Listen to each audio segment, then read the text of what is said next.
آقا کی بارگاہ میں حاضری کا وقت ہو تو اس وقت دعا قبول ہوتی ہے۔ دعا کی قبولیت کے بھی الگ الگ اوقات بیان کیے گئے ہیں کہ فلاں وقت تو بہتر یہ ہوتا ہے، مطلب غور یہ کرنا چاہیے اور سوچ یہ ہونی چاہیے۔ جیسے میں آپ کو ایک مثال دوں، ہم لوگ شاید جمعے کا دن تک آتا، پاکستان کے باہر میرا سفر جاری تھا، تو گاڑی میں کہیں جا رہا تھا میں، تو اچانک ونڈ اسکرین جو گاڑی کا جو شیشہ ہوتا ہے اس کے اوپر بوندے پڑنی شروع ہو گئی، ہلکی ہلکی بوندے پڑنے لگی۔ مجھے اعلیٰ حضرت کی بات یاد آ گئی کہ میرے اعلیٰ حضرت نے فرمایا کہ برستی دعا میں دعا قبول ہوتی ہے۔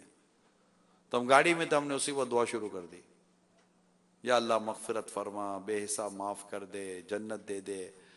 تو یوں تو دعا کرتے رہنا چاہیے، اپنے لیے بھی کریں اوروں کے لیے بھی کریں، کیونکہ حدیث پاک میں آتا ہے کہ بے گناہ زبان سے دعا مانگو۔ عرض کی یا اللہ، یا رسول اللہ، بے گناہ زبان کہاں سے لائیں؟ ارشاد فرمائے تمہاری زبان اپنے لیے گناہ گار ہے، نہ کہ غیر کے لیے۔ یعنی جب تم اپنے غیر کے لیے یعنی کسی اور کے لیے دعا کرتے ہو تو وہ دعا غیر کے لیے دعا کہلائے، یعنی وہ قبول ہو جائے گی دعا۔ اور غیبت یعنی پیچھے سے کی گئی دعا یہ زیادہ قبول ہوتی ہے۔ تو اللہ تعالی ہم سب کو دعا کرتے رہنے کی توفیق عطا فرمائے، اور ہم سب کی دعاؤں کو رب کریم اپنی رحمت سے، اپنے کرم سے قبول بھی فرمائے۔ تو آج بھی انشاءاللہ دعا کا وقت ہوگا، ابھی مدنی مذاکرہ ہوگا، مدنی مذاکرے کے بعد انشاءاللہ ذکر ہوگا، کیونکہ آج ہفتہ وار اجتماع ہے دعوت اسلامی کا، تو ذکر بھی ہوگا، ذکر کے بعد انشاءاللہ دعا بھی ہوگی۔ اور وہ جو دعا آج ہو رہی ہے انشاءاللہ وہ دعا میں یہ بھی ہے کہ وہ جمعہ بھی ہے، اس کی رمضان کی اپنی برکتیں، جمعہ کی اپنی برکتیں، افطار کے وقت کی اپنی برکتیں ہیں۔ تو بس اللہ کرے کہ ہم پر ایسا کرم ہو جائے کہ اب تک جن کی مغفرتیں ہو چکی ہیں اللہ تعالیٰ ان میں ہمیں بھی شامل فرما لے۔ صلو علی الحبیب صلی اللہ تعالی علی محمد، توبوا الی اللہ استغفر، صلو علی الحبیب صلی اللہ تعالی علی محمد۔ آپ نے نماز مغرب کا انتظار کی نیت کر لی کہ نماز مغرب کا انتظار کروں گا انشاءاللہ عز و جل، علم دین حاصل کروں گا انشاءاللہ عز و جل۔ صلو علی الحبیب صلی اللہ تعالی علی محمد۔ تو اللہ کرے کہ ہم دعا کرنے والوں میں بھی شامل ہو۔ دعا عبادت ہے، یاد رکھیں دعا کیا ہے؟ عبادت۔ الدعاء هو العبادہ، دعا عبادت ہی ہے۔ الدعاء مخ العبادہ، دعا عبادت کا مغز ہے۔ تو دعا ہمیں کرنی ہے، عبادت کی ایک نیت کیا ہوتی ہے؟ عبادت، اور دعا کرنا سنت ہے۔ تو یہ دعا کرنے سے بھی ثواب ملتا ہے کہ میں دعا کر رہا ہوں، اس کو عبادت کے طور پر کریں، اس کو سنت کی نیت سے کریں گے۔ اور پھر دعا میں یہ یقین ہونا چاہیے، قبولیت دعا کے لیے کتابوں میں لکھا ہے کہ یقین کے ساتھ دعا کریں کہ میری دعا اللہ قبول فرمائے گا، اللہ قبول۔ اور وہ بندہ جائے کہاں؟ اس کا در چھوڑ کر، اسی کے در پر حاضری ہے، اور وہ دعا قبول کرنے والا ہے، وہ مغفرت کرنے والا ہے، وہ رحمت فرمانے والا ہے، وہ نیکوکاروں کی بھی سنتا ہے، وہ گناہ گاروں کی بھی سنتا ہے، بلکہ دلوں میں آنے والے خیالات کو بھی وہ جانتا ہے۔ اس کی شان یہ ہے کہ وہ علیم بذات الصدور، کہ وہ دلوں میں آنے والے خیالات کو بھی میرا رب جانتا ہے۔ تو دعا میں رغبت کرنی چاہیے، دعا کے آداب بجا لانے چاہیے، دعا میں یہاں وہاں دھیان نہیں ہونا چاہیے۔ ناخنوں کو دیکھتے ہیں تو بعض لوگ وہ گھڑی دیکھ رہے ہوتے ہیں، تو دعا میں موبائل دیکھ رہے ہوتے ہیں، دعا میں دل نہیں لگ رہا ہوتا۔ تو اب جس سے مانگ رہے ہیں اس کی طرف دل تو ہونا چاہیے نا، کیونکہ اللہ تعالیٰ تمہارے جسموں کو نہیں تمہارے دلوں کو دیکھتا ہے۔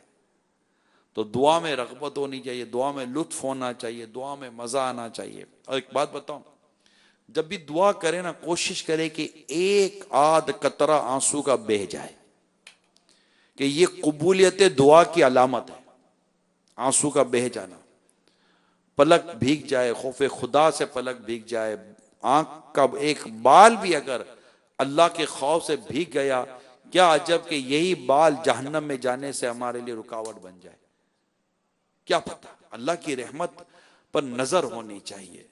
تو یہ بابرکت گھڑیاں ہیں، رحمت بھری گھڑیاں ہیں، جمعہ کی گھڑیاں ہیں، عصر و مغرب کے درمیان کی یہ گھڑیاں ہیں، قبولیت دعا کی گھڑیاں ہیں۔ اللہ ہمارے حقوق العباد جو ہم پر اللہ کریم اس کو بھی معاف فرما دے۔ آپ کو صبح عرض تو کی تھی کہ والدین سے اور رشتے، جمعہ مبارک اور معافی تلافی کی بھی صورت نکالیے گا۔ ہو سکتا ہے بعضوں نے یہ کوشش کی ہو اور بعضوں کو ہو سکتا ہے کہ رپلائی بھی آیا ہو، امی بھی حیرت میں ہو کہ آج کیا ہو گیا بیٹا میرے سے معافی مانگ رہا ہے۔ تو اگر پوچھا ہو کہ بیٹا کیا ہو گیا تو بولا ماں ہوا کچھ نہیں ہے، بس فیضان مدینہ مل رہا ہے، رمضان کا فیضان مل رہا ہے اور رمضان کا فیضان لیتا جا رہا ہوں، ماں تم سے محبت کرتا جا رہا ہوں۔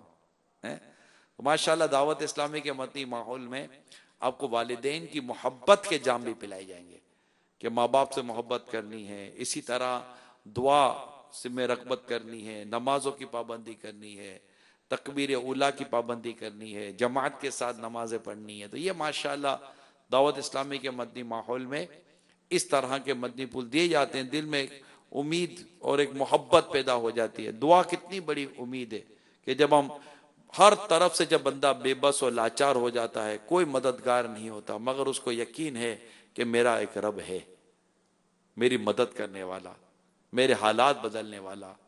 ڈاکٹر منع کر دیں مگر اس کی امید ہے کہ میں اللہ سے دعا کروں گا اللہ شفا دے دے گا، وہ بغیر دوا کے شفا دینے پر قادر ہے۔ قرضہ نہیں اتر رہا، ایک امید ہے کہ اللہ تعالیٰ غیب سے مدد کرے گا، میرا قرضہ اتر جائے گا۔ وہ اتنا کریم ہے وہ کہ چلو پیسے نہیں مل رہے، پیسے نہیں آ رہے کہ میں قرضہ اتار دوں، اللہ سے دعا کروں، کیا عجب کہ اللہ تعالیٰ اسی بندے کے دل میں ڈال دے اور وہ آ کر کہہ دے جا میں نے تجھے اپنا قرضہ معاف کر دیا۔ وہ قلب کو پھیرنے والا ہے، دلوں کو پھیرنے والا ہے، وہ رحم پیدا کرنے والا ہے۔ اب دیکھیں ہم ہمدردی سلسلہ آپ کو دکھاتے ہیں انشاءاللہ، کل ہفتہ ہے، کل دوبارہ ہم آپ کو دکھائیں گے ہمدردی سلسلہ رات 10:30 بجے، تو 10:35 کے آس پاس۔ تو کتنا مطلب کہ بچہ بالکل محتاج لاچار کسی کام کا نہیں، بلکہ تکلیف دے رہا ہے، مگر اللہ تعالیٰ نے اس کے ماں باپ کے دل میں اس کے لیے رحم ڈال دیا ہے کہ ماں باپ بچے کو نہ چھوڑنے کے لیے تیار ہے نہ کسی کو دینے کے لیے تیار ہے، پال رہے ہیں، تکلیف اٹھا رہے ہیں، پال رہے ہیں۔ تو اللہ نے دل میں رحم ڈالا نا، اللہ ہی ہے جو سب کچھ، اللہ ہی ہمارے رزق فراہم کرتا ہے۔ جب ہم پیدا ہوئے تھے تو ہمیں رزق کہاں سے ملا؟ بلکہ ماں کے پیٹ میں تھے تب بھی رزق اللہ نے دیا، پیدا ہوئے تب بھی دودھ کے ذریعے رزق اللہ نے ہی دیا۔ اللہ ہی ہے جو ہمارے لیے سب کچھ کر رہا ہے، ہمیں رزق دے رہا ہے، ہمارے لیے رحم پیدا کروا رہا ہے، ہمارے لیے کتنے کام آسان فرما دیتا ہے، مگر ہم بدقسمت لوگ اس رب کی نافرمانی کرنے سے باز نہیں آتے۔ اللہ ہمیں اس کی فرما برداری عطا فرمائے اور ہم اس کی فرما برداری کرتے رہیں، اس کی اطاعت کرتے رہیں، اور ساتھ ساتھ یہ بھی عرض کرتا چلوں دعا مانگتے رہیں، دعا بہت مانگا کرو، دعا بہت مانگا کریں، انشاءاللہ دعا مانگنے کی برکت ہے۔ بلکہ ہم دعا مانگتے مانگتے اکتا جاتے ہیں۔ اللہ کی شان یہ ہے کہ روایتوں میں آتا ہے کہ بندہ اگر رب سے دعا مانگنا چھوڑ دے تو اللہ اس پہ غضب فرماتا ہے، اس کے خزانے میں کوئی کمی نہیں ہے، وہ عطا فرمانے والا ہے، وہ بخشنے والا ہے۔ کوئی بخشش کا سوال کرنے والا اس کو بخش دیتا ہے کوئی رحمت کا سوال کرنے والا اس پر رحمت فرماتا ہے، کوئی رزق کا سوال کرنے والا اسے رزق عطا فرماتا ہے۔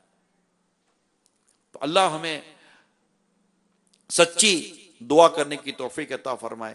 یہ ضرور عرض کروں گا کہ جسے دعا کی قبولیت کی بعض باتیں بیان ہوئی، اس طرح بعض باتیں وہ ہیں جس سے دعا قبول نہیں ہوتی، مثلا حرام، پیٹ میں حرام، بدن پر حرام، تو ایسی کی دعا قبول نہیں ہوتی۔ تو اللہ سے یہ بھی دعا کرے یا اللہ مجھے حرام سے بچا، اور اللہ اپنی رحمت سے یہ دعا قبول فرما لے اور ہم حرام روزی سے بچ جائیں، حرام رزق سے بچ جائیں۔ جو سود رشوت کا کاروبار کرتے ہیں، اسی کی آمدنیاں کھاتے پیتے ہیں، شرابیں بیچتے ہیں، نشہ والی اشیاء بیچتے ہیں، ان کو اللہ تعالی ہدایت عطا فرمائے کہ یہ اس طرح لوگوں کو ظلم کرتے ہیں، زمینوں پر قبضے کر لیتے ہیں، ظالموں کی مدد کرتے ہیں، یہ اس طرح کے کام بھی کر رہے ہوتے ہیں، اور اس طرح مطلب ان کو رشوتیں مل رہی ہوتی ہیں، ان کو طرح طرح کے وہ مطلب کہ وہ دھونس دھمکی دے کر پیسے لے رہے ہوتے ہیں، باطل طریقے سے جن کی آمدنی ہوتی ہے، باطل طریقے سے چوری کر کے. اب جیسے کہ رمضان مبارک کا مہینہ آتا ہے، بدقسمت لوگ اس مہینے میں بھی موبائل لوٹ لیتے ہیں، پرس لوٹ لیتے ہیں، پیسے لوٹ لیتے ہیں. تو اب یہ آمدنی ان کے لیے کوئی حلال تھوڑی ہوگی، حرام کماتے ہیں یہ لوگ. اللہ ان کو ہدایت عطا فرمائے. یہ جو نشہ والی اشیاء بیچتے ہیں، لوگوں کے مستقبل سے کھیلتے ہیں، ان کی جوانیوں سے کھیلتے ہیں، ماں باپ کی بد دعائیں لیتے ہیں، بیوی بچوں کی بد دعائیں لیتے ہیں، شرابوں کو عام کرتے ہیں، شرابیں بیچتے ہیں، شراب کی کمائی کھا رہے ہوتے ہیں، سود کی کمائی کھا رہے ہوتے ہیں، سودی کاروبار کر رہے ہوتے ہیں. ان سب کو اپنے رب کے حضور توبہ کرنی چاہیے. میرے آقا صلی اللہ تعالیٰ علیہ وسلم نے کی بارگاہ میں عرض کی کہ میں مستجاب الدعوات بننا چاہتا ہوں، یعنی میں ایسا بننا چاہتا ہوں میں یہ دعا کروں قبول ہو جائے. تو کچھ اس طرح فرمایا کہ اپنی غذا کو حلال کر لو، اپنا جو کھانا پینا ہے، روزی ہے، اس کو حلال کر لینا چاہیے، دعا قبول ہوتی ہے اس طرح. اللہ ہم سب کے حال پر رحم فرمائے اور ہم سب کے گناہوں کو معاف فرمائے اور ہمیں رزق حلال کمانے کی توفیق عطا فرمائے. صلو علی الحبیب صلی اللہ تعالی علی محمد. انشاءاللہ مدنی مذاکرے کا سلسلہ ہوگا، سوالات اور اس کے جوابات کا انشاءاللہ سلسلہ رہے گا، اور اللہ کی رحمت سے ذکر بھی ہوگا، کیونکہ آج ہفتہ وار اجتماع ہے، ذکر بھی ہوگا اور انشاءاللہ دعا بھی ہوگی. والصلاة والسلام على سید المرسلین. اما بعد فاعوذ باللہ من الشیطان الرجیم. بسم اللہ الرحمن الرحیم. الصلاة والسلام علیک یا رسول اللہ وعلی آلک وصحابک یا حبیب اللہ. الصلاة والسلام علیک یا نبی اللہ وعلی آلک واصحابک یا نور اللہ. نویت سنت الاعتکاف. جب کبھی داخل مسجد ہونے کی سعادت پائیں، اعتکاف کی نیت ضرور فرمائیں. نیت دل کے ارادے کو کہتے ہیں. دل ہی میں نیت کر لیجئے کہ میں نے سنت اعتکاف کی نیت کی. یاد رکھیے مسجد میں کھانا پینا، سونا، سحری، افطار، آب زمزم شریف، دم کیا ہوا پانی پینا، نیاز کھانا، یہ سب اسی صورت میں جائز ہوتا ہے جبکہ پہلے سے اعتکاف کی نیت کی ہوئی تھی. افطاری سامنے آ گئی مسجد کے اندر، اعتکاف کی نیت نہیں ہے تو افطار کر نہیں سکتے. نہ کھانے پینے کے لیے، افطار کرنے کے لیے اعتکاف کی نیت کر سکتے ہیں. اعتکاف کی نیت صرف ثواب کے لیے کی جا سکتی ہے، کھانے پینے کے لیے نہیں. تو کر لیجئے ثواب کی نیت سے. اب کچھ ذکر و درود کر لیجئے، چاہیں تو 12 بار درود شریف پڑھ لیجئے. اب افطاری وغیرہ چاہیں گے تو کر سکیں گے. صلو علی الحبیب صلی اللہ تعالی علی محمد. فرمان مصطفیٰ صلی اللہ تعالی علی محمد. اے لوگو، بے شک بروز قیامت اس کی دہشتوں یعنی گھبراہٹوں اور حساب کتاب سے جلد نجات پانے والا شخص وہ ہوگا جس نے تم میں سے مجھ پر دنیا کے اندر بکثرت درود پاک پڑھے ہوں گے. صلو علی الحبیب صلی اللہ تعالی علی محمد. کوئی سلیمن بیوہ ہے، اس کے گھر میں کمانے والا کوئی نہیں ہے اور اس کے پاس 3 لاکھ روپے رکھتے ہیں اس کی بیٹی کی شادی کے لیے، تو کیا اس کے اوپر زکوٰۃ فرض ہوگی یا نہیں؟ میں کہوں جاؤ اس سے فرما دیجیے. جب زکوٰۃ کی شرائط پائی جائیں گی تو زکوٰۃ فرض ہو جائے گی. صلو علی الحبیب صلی اللہ تعالی علی محمد. رشید کریم یہ ارشاد فرمائیے، اگر کوئی مصیبت زدہ ہو اور کوئی اس سے اس کا حال دریافت کرے اور مصیبت زدہ جواب میں یہ کہے مصیبت چھپائے اور کہے میں بالکل ٹھیک ہوں، تو کیا یہ جھوٹ ہوگا؟ براہ کرم جواب ارشاد فرما دیں. جی ہاں، یہ جھوٹ ہوگا. اس میں ایسا ہے کہ ایسے موقع پر اللہ تعالیٰ کی کسی نعمت کو یاد کرے. مثلا یہ نعمت یاد کرے کہ الحمدللہ میرے ہاتھوں میں دامن مصطفیٰ ہے صلی اللہ تعالیٰ علیہ وسلم. یہ نہیں ہو سکتا تو یہ یاد کرے الحمدللہ میں مسلمان ہوں. اب میں مسلمان ہوں کی طرف توجہ کرتے ہوئے کہے الحمدللہ علی کل حال، ہر حال میں اللہ کا شکر ہے. علی کل حال نہیں آتا بولنا تب بھی کوئی عرض نہیں ہے.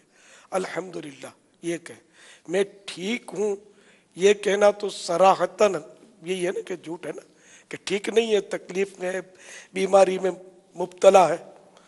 تو جہاں مصیبت چھپانا وہ اچھی بات ہے، ایک امر مستحب ہے، لیکن اس کے لیے جھوٹ بولنے جیسا حرام کام تو نہیں ہو سکتا نا. آج کل تو عام ہے، بلکہ بدقسمتی سے بچوں کو تو سکھایا یہی جاتا ہے کہ بچے کو پوچھو نا طبیعت کیسی ہے، ٹھیک ہوں، اس نے یہی کہنا ہے. لیکن اس کے ماں باپ ٹھیک ہوں کہتے ہیں تو وہ اس سے سن کر وہ سیکھتا ہے. یعنی بستر پر مریض پڑا ہوتا ہے، اس کو بھی رسمی طور پہ یہ سب رسمی کلامی باتیں ہوتی ہیں. کیا حال ہے؟ ٹھیک ہوں. حالانکہ وہ ٹھیک نہیں ہوتا، پتہ ہوتا وہ تڑپ رہا ہوتا ہے، اس کی تکلیف ہوتی ہے، یا ہاتھ پیر ٹوٹے ہوئے بندھا ہوا ہے پلستر وغیرہ، ٹھیک نہیں ہوتا، لیکن بولتا ہے ٹھیک ہوں، کوئی مسئلہ نہیں ہے. یا گھر کا فرد بولتا ہے کوئی مسئلہ نہیں ہے، طبیعت ٹھیک ہے، حالانکہ اس کو پتا ہوتا ہے کہ طبیعت ٹھیک نہیں ہے. یہاں ایسا لگتا ہے کہ شاید عوامی سوچ یہ لگتی ہے کہ اگر کوئی کہے کہ آپ جیسے بیمار آدمی کو پوچھا جائے کہ آپ ٹھیک ہیں تو وہ یوں شاید سمجھتا ہوگا کہ میں کہہ دوں کہ میں ٹھیک ہوں تو یہ بھی ایک شکر کی بات ہے. میں شکوہ کیوں کروں گا میں ٹھیک نہیں ہوں، تو میں جیسے ٹھیک ہوں بس شکر ہے اللہ کا میں اچھا ہوں. تو یہ کہ یہ یہاں نیت بنتی ہے. یہاں شکوہ سے ڈرتا کون ہے؟ یہاں تو مطلب بڑا چڑھا کر بولتے ہیں. بخار آ گیا تھوڑا سا تو بولیں گے کہ بہت طبیعت خراب ہے، سر کا درد ہوا تو سر پھٹ رہا ہے.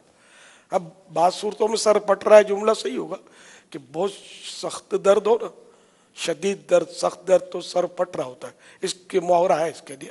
لیکن جنرلی طور پر یہ کہتے ہیں میری طبیعت بہت خراب ہے، میری ماں کی طبیعت بہت خراب ہے، یعنی کہ اپنی بیماری اور پریشانی کا بھاؤ بڑھانے کے لیے. کلینک جائیں گے تو بولیں گے ہاسپٹل گیا تھا. لیکن کلینک ہاسپٹل میں فرق ہوتا ہے. میری ماں کو ہاسپٹل لے گئے، میں کیوں لے گئے؟ وہ ڈاکٹر کو دکھانے کے لیے.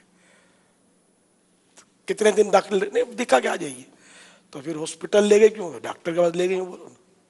تو یوں ہمارے بھاؤ بڑھانے کے لیے، وزن بڑھانے کے لیے یہ بولتے ہیں. اعلیٰ حضرت رحمت اللہ تعالی علیہ کے سامنے کسی نے کہا تھا کہ اس فلاں کو بے حد بخار ہے، تو اس پر اعلیٰ حضرت نے مدنی پھول ارشاد فرمایا بے حد، یعنی جس کا وہ سرا ہی نہیں. بڑھا تو تم لوگ دیتے ہو اپنے اوپر مصیبتیں. اس طرح اعلیٰ حضرت نے مدنی پھول دیے تھے اس کو، یعنی کہ جتنا ہے اتنا اگر کہنا ہی ہے تو بندہ اتنا ہی کہے. بڑھا چڑھا کر ہمارے بہت طبیعت خراب ہے، شدید بخار ہے، بے انتہا درد ہے، تو یہ نہیں، اسے مبالغے نہ کیے جائیں. اور طبیعت خراب ہو تو یا تو بتا دے کہ طبیعت خراب ہے، لیکن مصیبت یہ کہ سامنے والا جو پوچھتا ہے نا وہ یہ سننے کا متحمل نہیں ہے. اب جیسے کہ ہم جیسے بوڑھے لوگ ہیں، ظاہر وہ تم لسٹ ہوتی ہے پوری بیماریوں کی، اب ان کو طبیعت پوچھتے ہیں، پوچھنی چاہیے، اچھا لگتا ہے اس کو، لیکن اب وہ بیچارہ کیا کرے یار، ہم بتائیں کیسے کہ ادھر بھی درد ہوتا ہے، ادھر بھی درد ہوتا ہے، کھانسی بھی ہوتی ہے، بخار بھی چڑھتا ہے تو یہ بھی ہوتا ہے تو وہ بھی ہوتا ہے، سر بھی بھاری رہتا ہے، بلڈ پریشر بھی ہائی ہو جاتا ہے. تو یہ ساری ڈیٹیل مجھے نہیں ہے، یہ بیماریاں ان میں یہ کھانسی ہے وہ تو لائیو ہے سمجھے. تو نہ بلڈ پریشر کا مسئلہ ہے، نہ شوگر کے مسائل ہیں، اس طرح کے الحمدللہ میرے مسائل نہیں ہیں. میں جنرل بات کرتا ہوں کہ عام طور پہ اس عمر کے لوگوں کو ہوتی ہیں چیزیں. تو یہ مطلب اب لسٹ اگر بیان کرے تو سامنے والا تھوڑی سنے گا اس کو، اور گھڑی دیکھے گا ادھر ادھر، اللہ ٹھیک کرے گا، اچھا اور سناؤ کیا حال ہے، پھر بولیں گے. ایک بار میں وہ کلینک سے نکلا تھا، وہ ڈاکٹر کے پاس سے، باہر ملک کی بات کر رہا ہوں، اور ایک ملا، اس کو پتہ، وہ ترکیب سے پتہ چل جاتا ہے کبھی کبھی تو کہ وہ یہاں یہ آنے والا ہے. تو وہ اپنے موبائل 10 بار اس نے پوچھا ہوگا کیا حال ہے اور سناؤ خیریت ہے سب ٹھیک. بھائی میں ہاسپٹل سے نکلا ہوں، میں ڈاکٹر کے پاس آیا ہوں، اور سب خیریت ہے.